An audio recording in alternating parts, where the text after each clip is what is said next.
Underneath the white tents of the Shoreline Amphitheater, Google's 2026 I/O keynote laid out a blueprint that moves past the current limitations of generative AI. For the last few years, interacting with artificial intelligence has functioned as a high-speed exchange. You type a prompt, the system generates a response and waits for the next command. This creates a layer of digital friction. Even when an AI produces the correct information, the human user still has to manually bridge the gap, clicking between apps, formatting documents, and coordinating the final output. The 2026 keynote proposed a shift in this dynamic, moving from software that acts as a reactive assistant towards systems designed to operate autonomously in the background. This shift changes the user's primary role. Instead of spending time engineering the perfect text instruction, the focus moves towards defining a desired outcome and letting the software navigate the steps to get there. To achieve this, the underlying models required a deeper grasp of the physical world. The Gemini Omni model was built to understand intuitive physics, allowing it to accurately simulate kinetic energy and gravity when generating video or interactive content. That intelligence is being integrated into tools like Docs Live. It allows users to record a chaotic stream of verbal ideas and have the system instantly restructure that audio into a professional, formatted document. The structural backbone for these capabilities is a standalone framework called Anti-Gravity 2.0. This architecture is designed to prioritize agentic tasks, orchestrating multiple software tools to achieve a single complex goal. To demonstrate the system's reasoning, Google engineers tasked the agent with building a functioning operating system from scratch. Using Gemini 3.5 Flash, the agent independently wrote the code necessary to boot the hardware and run the game Doom.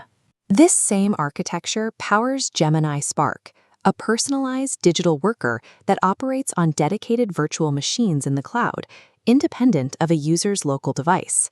When you give Spark a multi-part command, the system breaks it down into parallel tasks.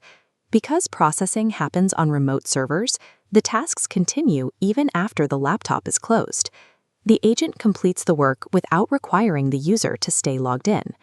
This transition moves software into a continuous background layer of the operating system, one that maintains its own momentum even after the user steps away. But how does an autonomous system function when the user is no longer interacting with a screen at all? Google uses new audio glasses as a bridge for ambient computing. They deliver insights directly through audio, removing the need for a visual interface. In a live demonstration, the glasses used their sensors to identify a specific coffee shop in the user's immediate environment, understanding her physical location in real time.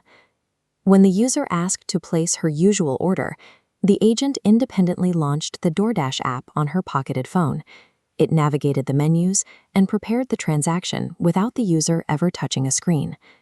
The goal of this hardware isn't to demand more of our attention, but to allow the technology to operate effectively in the background of our physical lives. This shift changes our relationship with our devices. We are moving from being the primary operators of software to acting as managers of a digital workforce. Granting software the autonomy to execute code and manage accounts introduces a new surface area for exploitation. If an agent can build an operating system, it has the potential to execute unauthorized or malicious actions if it isn't properly contained. Google is addressing this through SynthID. This protocol embeds a cryptographic watermark into AI-generated content and actions, providing a verifiable record of whether a digital event was triggered by a human or a machine.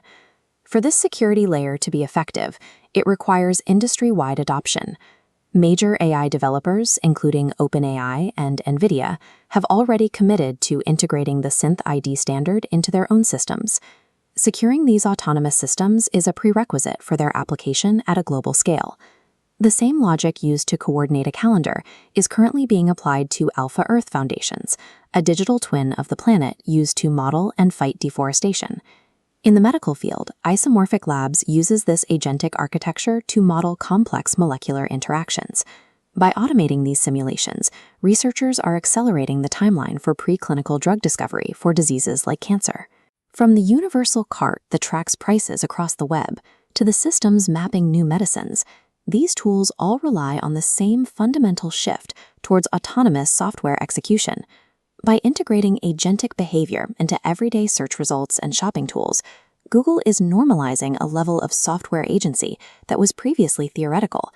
These background tasks represent the first practical steps towards a world where our digital tools no longer wait for us, but work on our behalf.